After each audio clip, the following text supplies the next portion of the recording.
Saints fans അസോസിയേഷന്റെ ചരിത്രം. അശുദ്ധിയിലേക്കല്ല വിശുദ്ധിയിലേക്കാണ് ദൈവം നമ്മെ വിളിച്ചിരിക്കുന്നത് എന്ന തിരുവചനം ഹൃദയത്തിൽ സംഗ്രഹിച്ച് ഒരു പറ്റം യുവജനങ്ങൾ കൊല്ലം രൂപതയിലെ മുക്കാട് ഇടവകയിൽ ഒരുമിച്ച് കൂടി. അവരിൽ ചിലർ ആത്മീയമായി ഒരുങ്ങി കോട്ടയത്തുള്ള ഒരു ധ്യാന കേന്ദ്രത്തിൽ കൺവെൻഷൻ കഴിഞ്ഞ് മടങ്ങിയെത്തിയവരായിരുന്നു. തങ്ങൾക്ക് ലഭിച്ച ആത്മീയ അനുഭവം പങ്കുവയ്ക്കുവാനും പകർന്നു നൽകുവാനുമായി ഒരു ആത്മീയ കൂട്ടായ്മ വേണമെന്ന് അവർ തീവ്രമായി ആഗ്രഹിച്ചു. വ്യക്തികളോടും സമ്പാദ്യത്തോടും പദവികളോടും ആരാധനാഭാവം വച്ചു പുലർത്തുന്ന വർത്തമാനകാല സമൂഹത്തിൽ നിന്ന് വ്യത്യസ്തരായി ജീവിത വിശുദ്ധിയോട് അഭിവാഞ്ച പ്രദർശിപ്പിക്കുന്ന ഒരു സമൂഹത്തെ വാർത്തെടുക്കുവാൻ ക്രിസ്തുവാനുകരണ ജീവിതം സധൈര്യം ഏറ്റെടുത്ത വിശുദ്ധരുമായി കൂട്ടുകൂടുന്നതും അവരുടെ ജീവിത ശൈലികൾ ജീവിതത്തിൽ സ്വായത്തമാക്കുന്നതും ഇന്നിന്റെ ജീവിക്കുന്ന വിശുദ്ധരായി തീരുവാൻ നമ്മെ സഹായിക്കുമെന്ന ഉറച്ച ബോധ്യത്തോടെ സെയിൻസ് ഫാൻസ് അസോസിയേഷൻ എന്ന ആശയം പിറവിയെടുത്തു. 2009 നവംബർ 1-ാം തീയതി ഞായറാഴ്ചയിലെ ദിവ്യബലിയിൽ പങ്കെടുത്തതിനു ശേഷം യുവജന പ്രതിനിധികൾ മുക്കാട് ഇടവകയിലെ മുൻ ഇടവക വികാരിയായിരുന്ന ബഹുമാനപ്പെട്ട മോൺസിഞ്ഞോർ KJ യേശുദാസിനെ കാണുകയും തങ്ങളുടെ അഭിലാഷം അറിയിക്കുകയും ചെയ്തു. സകല വിശുദ്ധരുടെയും തിരുനാൾ ദിനമായ അന്ന് തന്നെ മുക്കാട് ഇടവകയിൽ സംഘടനയ്ക്ക് ബഹുമാനപ്പെട്ട യേശുദാസ് അച്ഛൻ പ്രവർത്തനാനുമതി നൽകുകയും 2009 നവംബർ 29 ഞായറാഴ്ച സംഘടനയുടെ ഔദ്യോഗിക ഉദ്ഘാടനം നിശ്ചയിക്കുകയും ചെയ്തു.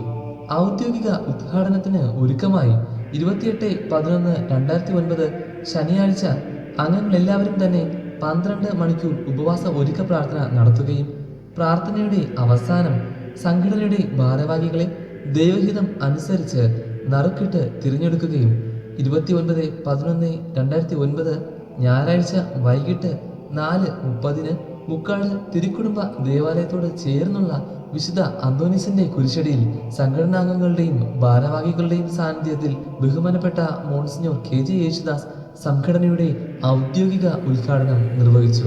ബ്രദർ അൽഫോൺസ് ലിഗോരി എഴുതി തയ്യാറാക്കിയ നിയമാവലി വായിക്കുകയും സംഘടനയുടെ പ്രവർത്തന ശൈലി വിശദീകരിക്കുകയും ചെയ്തു.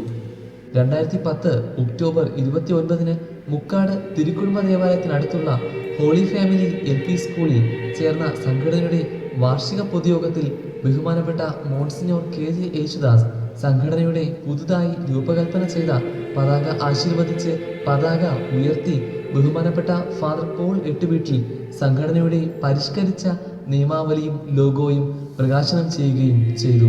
1/11/2013 ബഹുമാനപ്പെട്ട ഫാദർ അരുൺ ആറാടൻ സംഘടനയുടെ 2ാമത്തെ ബ്രാഞ്ച് കോവിൽത്തോട്ടം ഇടവകയിൽ ആരംഭിച്ചു.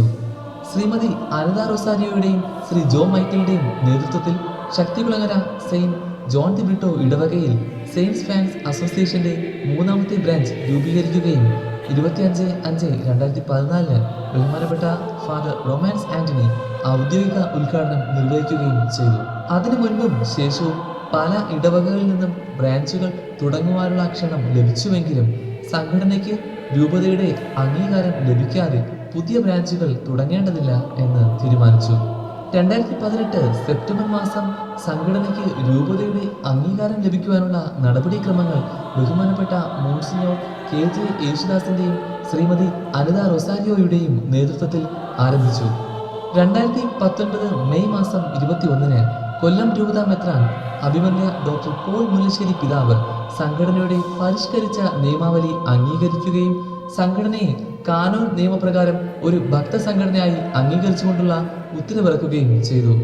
ഔദ്യോഗികമായി രൂപതാ തലത്തിൽ അംഗീകാരം ലഭിച്ച ഭക്ത സംഘടന എന്ന നിലയിൽ നിയമാവലി അനുസരിച്ച് സംഘടനയുടെ ഡയറക്ടറായി ഒരു വൈദികനെ നിയമിക്കണമെന്ന ആവശ്യം 28/8/2019 രൂപതാ അധ്യക്ഷനെ സംഘടനാ പ്രതിനിധികൾ രേഖാമൂലം അറിയിച്ചു.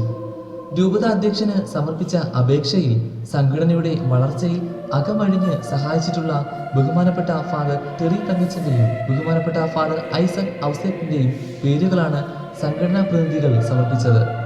രൂപതാ അധ്യക്ഷന് ഈ 2 പേരുകൾ സ്വീകരിക്കാതെ തന്നെ മറ്റൊരു പേര് നിർദ്ദേശിക്കാമായിരുന്നുവെങ്കിലും സംഘടനാ പ്രതിനിധികളുടെ ആഗ്രഹപ്രകാരം അവർ നിർദ്ദേശിച്ച പേരുകളിൽ നിന്ന് ബഹുമാനപ്പെട്ട ഫാദർ ടെറി തങ്കച്ചനെ സംഘടനയുടെ ആത്മീയ ഡയറക്ടറായി 2019 സെപ്റ്റംബർ 20 നിയമിച്ചുകൊണ്ടുള്ള ഉത്തരവിറക്കുകയും ചെയ്തു.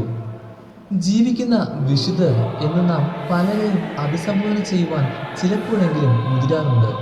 എന്നാൽ തമാശയായിട്ടല്ലാതെ ഞാനൊരു വിശുദ്ധനാണ് അല്ലെങ്കിൽ വിശുദ്ധയാണ് എന്ന് ആരെങ്കിലും പറയുവാൻ ശ്രമിക്കുന്നത് നിങ്ങൾ കേട്ടിട്ടുണ്ടാവില്ല.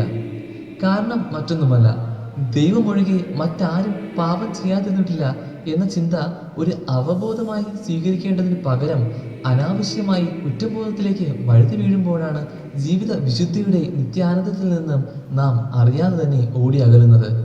ഓർക്കുക, അകാരണമായ കുറ്റബോധവും നിരാശയും ദൈവമക്കളിൽ കുത്തി നിറയ്ക്കുന്നത് പിശാചാണ്. ഇവ രണ്ടും പിശാചിന്റെ വജ്രായുധങ്ങളാണ്. ഞാൻ പാപിയാണ് എന്ന കുറ്റബോധം നമ്മെ ധൂർത്തപുത്രന്റെ പന്നിക്കുഴിയിൽ തന്നെ തുടരുവാനേ നമ്മെ സഹായിക്കുകയുള്ളൂ. പിതൃഭവനത്തിലേക്ക് തിരിച്ചു പോകണം എന്ന മാനസാന്തരത്തിന്റെ തിരിച്ചു നടപ്പിലേക്ക്, അതുമല്ലെങ്കിൽ സ്നേഹം ദൂർത്തടിക്കുന്ന പിതാവിന്റെ കരവലയത്തിലേക്ക് നമ്മെ എത്തിക്കുകയില്ല. ഞാൻ തെറ്റു ചെയ്തു പോയി എന്ന ചിന്ത നമ്മെ നിരാശപ്പെടുത്തി പത്രോസിന് ലഭിച്ച സ്വർഗത്തിന്റെ താക്കോൽ കൂട്ടങ്ങൾക്ക് പകരം യൂദാസ്കറിയോത്തയുടെ അന്ത്യം നമുക്ക് സമ്മാനിക്കും. ദൈവത്തിൽ നിന്ന് ഞാൻ ദൂരെയാണെന്ന മിഥ്യാബോധം നമ്മെ കൂട്ടം തെറ്റിച്ച് മുൾപടർപ്പുകളിലേക്ക് വഴുതി വീണ് വന്യമൃഗങ്ങൾക്ക് ഇരയാകുവാനും കാരണമാകും. സക്കേബൂസിനെ പോലെ ദൈവത്തെ 4 ഇരട്ടിയായി സ്നേഹിച്ച് ഹൃദയത്തിൽ രക്ഷയുടെ വിരുന്നൊരുക്കുവാൻ നമുക്കും സാധിക്കണം. നിന്റെ അകൃത്യങ്ങൾ നിന്നിൽ നിന്നും അകറ്റിയിരിക്കുന്നു, ഞാൻ നിന്നെ വിശിഷ്ട വസ്ത്രം ധരിപ്പിക്കും എന്ന തിരുവചനം ശ്രവിച്ച് ക്രിസ്തുവിന്റെ വിശുദ്ധരാകുവാൻ നമുക്ക് പുറപ്പെടാം. വിശുദ്ധരെ കുറിച്ച് വെളിപാടിന്റെ പുസ്തകത്തിൽ ഇപ്രകാരം എഴുതപ്പെട്ടിരിക്കുന്നു: വെള്ളയങ്കി ധരിച്ച് ദൈവസന്നിധിയിൽ നിൽക്കുന്ന ഇവർ ആരൊക്കെയാണ്? ഇവർ എവിടെ നിന്ന് വന്നു എന്ന് ഞാൻ ചോദിച്ചു. യജമാനൻ പറഞ്ഞു, ഇവർ മഹാകഷ്ടതയിൽ നിന്ന് വന്നവർ, കുഞ്ഞാടിന്റെ രക്തത്തിൽ തങ്ങളുടെ അങ്കി അലക്കി വെളുപ്പിച്ചവർ. അതിനാൽ അവർ ദൈവത്തിന്റെ സിംഹാസനത്തിന്റെ മുൻപിൽ ഇരുന്ന് അവന്റെ ആലയത്തിൽ രാപ്പകൽ അവനെ ആരാധിക്കുന്നു. സിംഹാസനത്തിൽ ഇരിക്കുന്നവൻ അവർക്ക് കൂടാരം ആയിരിക്കും. ഇനി അവർക്ക് വിശക്കയില്ല, ദാഹിക്കുകയുമില്ല, വെയിലും യാതൊരു ചൂടും അവരുടെ മേൽ തട്ടുകയുമില്ല. സിംഹാസനത്തിന്റെ മധ്യയുള്ള കുഞ്ഞാട് അവരെ മേയിച്ച് ജീവജലത്തിന്റെ ഉറവുകളിലേക്ക് നടത്തുകയും ദൈവം അവരുടെ കണ്ണിൽ നിന്ന് കണ്ണുനീർ എല്ലാം തുടച്ചു കളയുകയും ചെയ്യും. ഇതാ, ഞങ്ങൾ വിശുദ്ധരാണെന്ന് ലോകത്തോട് വിളിച്ചു പറയുന്ന ഒരു സമൂഹം പിറവിയെടുത്തിരിക്കുന്നു. മടി കൂടാതെ ഞങ്ങൾ സകല ജനപദങ്ങളോടും വിളിച്ചു പറയും, ഞങ്ങൾ ക്രിസ്തുവിന്റെ വിശുദ്ധരാണ്. ആദിമ ക്രൈസ്തവർ പരസ്പരം വിശുദ്ധരെന്ന് അഭിസംബോധന ചെയ്തിരുന്നു. നമ്മെ പോലെ തന്നെ അവരും ബലഹീനതകൾ ഉണ്ടായിരുന്നവർ ആയിരുന്നു. എന്നിട്ടും എന്തിനാണ് അവർ വിശുദ്ധരെന്ന് പരസ്പരം വിളിച്ചിരുന്നത്? കാരണം മറ്റൊന്നുമല്ല, വിശുദ്ധരാകുവാനുള്ള തീക്ഷ്ണതയുള്ളവരായിരുന്നു അവർ. ക്രിസ്തുവിന് വേണ്ടി ജീവൻ പോലും ത്യജിക്കുവാൻ സന്നദ്ധരായിരുന്നു അവർ. ആദിമ ക്രൈസ്തവർക്കുണ്ടായിരുന്ന ദൈവിക തൃഷ്ണ നമുക്ക് കൈമോശം വന്നിരിക്കുന്നു. എന്നാൽ വർത്തമാനകാല വശ്യവലയങ്ങൾ ഭേദിച്ചുകൊണ്ട് പ്രായഭേദ്യമെന്ന് വിശുദ്ധിയുടെ തൂവെള്ള വസ്ത്രം അണിയുവാനുള്ള വിളിയാണ് സെയിൻസ് ഫാൻസ് അസോസിയേഷൻ നമുക്ക് നൽകുന്നത്. നമ്മൾ മരിച്ചതിന് ശേഷം തിരുസഭ നമ്മെ ഓരോരുത്തരെയും വിശുദ്ധരെന്ന് പ്രഖ്യാപിക്കുന്നതിലും 10 മടങ്ങ് സന്തോഷം ദൈവത്തിന് നൽകുവാൻ സാധിക്കുന്നത് എപ്പോഴാണെന്നറിയാമോ? ചുറ്റുമുള്ളവർ നമ്മുടെ ജീവിത ചെയ്തികളിൽ ആകൃഷ്ടരായി അവനൊരു വിശുദ്ധനാണ് അല്ലെങ്കിൽ അവളൊരു വിശുദ്ധയാണ് എന്ന് പ്രഖ്യാപിക്കുമ്പോഴാണ്. നമ്മുടെ ഇടവകയിൽ വിശുദ്ധ ജീവിതം നയിക്കുന്നവരുണ്ടാകാം, നമ്മുടെ കുടുംബങ്ങളിൽ വിശുദ്ധരായി ജീവിതം നയിക്കുന്ന അനേകരുണ്ടാകാം. എന്നാൽ ജീവിത വിശുദ്ധിക്ക് കറിവേപ്പിലയുടെ പോലും പ്രാധാന്യം കൽപ്പിച്ചു നൽകാത്ത സമൂഹത്തിൽ വിശുദ്ധിയുടെ വേരുകൾ ആഴ്ന്നിറങ്ങില്ല.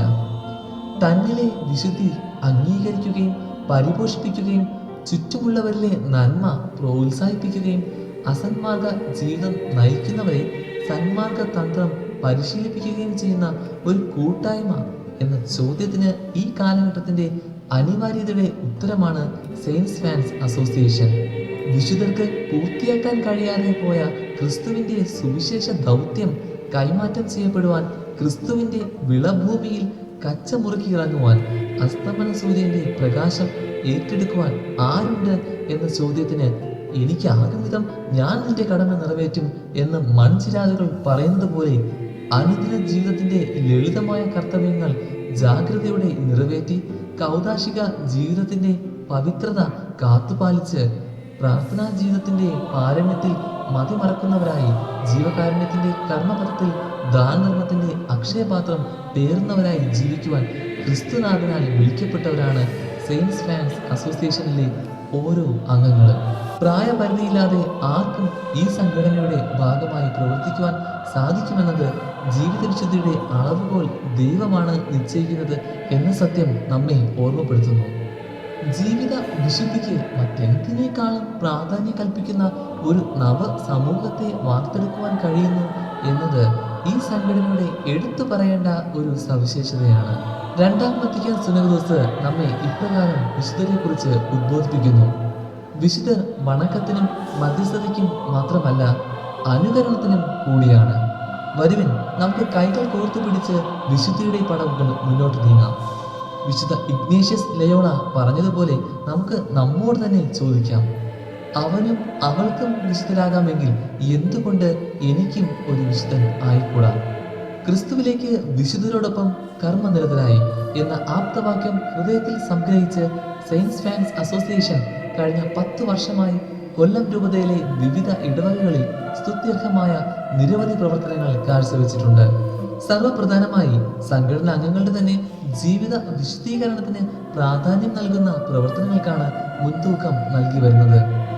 അനുദിന ദിവ്യബലിയിൽ മുടങ്ങാതെ പങ്കെടുക്കുന്നതിന്, അംഗങ്ങളെ സഹായിക്കുന്നതിനും മാസത്തിൽ ഒരിക്കലെങ്കിലും കുമ്പസാരം എന്ന കൂദാശ സ്വീകരിക്കുന്നതിന് സൗകര്യം ഒരുക്കുന്നതിനും വിവിധ ധ്യാന കേന്ദ്രങ്ങളിലേക്ക് അംഗങ്ങളെ വാർഷിക ധ്യാനങ്ങൾക്കായി അയക്കുന്നതിനും തീർത്ഥാടന കേന്ദ്രങ്ങൾ സന്ദർശിച്ച് പ്രാർത്ഥിക്കുവാനും വിശുദ്ധരുടെ കബറിടങ്ങൾ സന്ദർശിക്കുവാനുമായി തീർത്ഥാടന യാത്രകൾ സംഘടിപ്പിക്കുവാനും വിശുദ്ധരുടെ ജീവിതത്തിൽ നിന്ന് പ്രചോദനം ഉൾക്കൊണ്ട് ആതുര സേവനത്തിന്റെ നന്മകൾ ജീവിതത്തിൽ സ്വായത്തമാക്കുവാൻ അഗതി മന്ദിരങ്ങളും അനാഥാലയങ്ങളും സന്ദർശിച്ച് അവർക്ക് ആവശ്യമായ ഭക്ഷണവും മറ്റ് അവശ്യ സാധനങ്ങളും അവരുമായി പങ്കുവയ്ക്കുവാനും അവരോടൊത്ത് സമയം ചെലവഴിച്ച് ആടുകയും പാടുകയും ചെയ്യുവാനും ഞങ്ങൾക്ക് അവസരം ലഭിച്ചിട്ടുണ്ട്.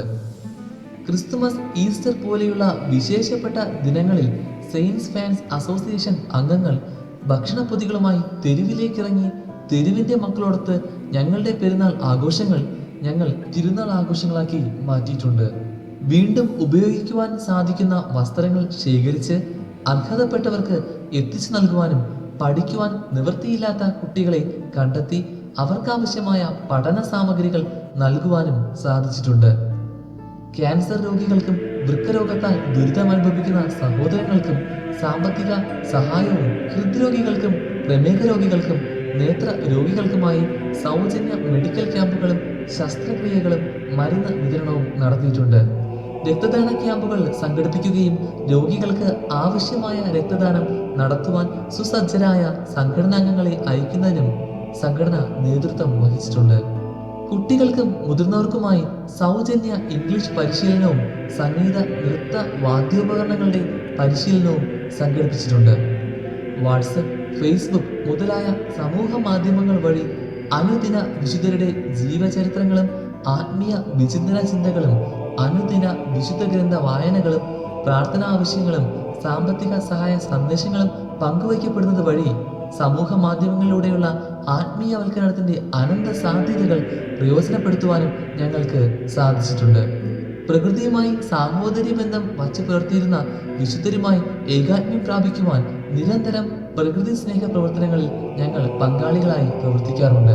ശ്രീമതി തെരേസ ലിയോണിന്റെ നേതൃത്വത്തിൽ കൊല്ലം രൂപതയുടെ വിവിധ പ്രദേശങ്ങളിൽ വൃക്ഷത്തൈകൾ നടുകയും ഔഷധ സസ്യങ്ങളുടെ തോട്ടങ്ങൾ ഉണ്ടാക്കുകയും വീട്ടുമുറ്റത്ത് വിഷരഹിതമായ സസ്യാഹാരം ശീലമാക്കുവാൻ വീടുകൾ തോറും പച്ചക്കറി തൈകളുടെയും വിത്തുകളുടെയും കിറ്റുകൾ നൽകുകയും കൊതുക് നിവാരണ കർമ്മ പദ്ധതിയുടെ ഭാഗമായി ഗപ്പി മത്സ്യങ്ങൾ വിതരണം ചെയ്യുകയും പരിസര ശുചീകരണത്തിനായി അംഗങ്ങൾ എല്ലാവരും മുന്നിട്ടിറങ്ങുകയും സാംക്രമിക രോഗങ്ങൾ പകരുന്നത് തടയുവാൻ ഗവൺമെന്റ് ഹെൽത്ത് ഡിപ്പാർട്ട്മെന്റുമായി സഹകരിച്ച് നിരവധി കർമ്മ പദ്ധതികളും സംഘടിപ്പിച്ചിട്ടുണ്ട്.